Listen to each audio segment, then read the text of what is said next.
front of me is iiiF150 Raptor 5G, and today I would like to show you how you can delete a password from Passwords Manager.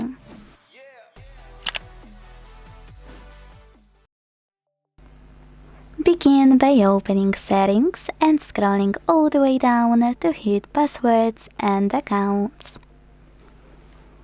Then tap on this gear next to Google. Select Google Password Manager and tap on any password you wanna get rid of from your manager. Now enter your screen lock, hit the Delete button and confirm your choice in the pop-up. This operation won't delete any account or any app, only password that autofills. So when I tap, I can see that mine was successfully deleted. Thanks so much for watching. If you enjoyed this video, leave a like, comment and subscribe. Bye!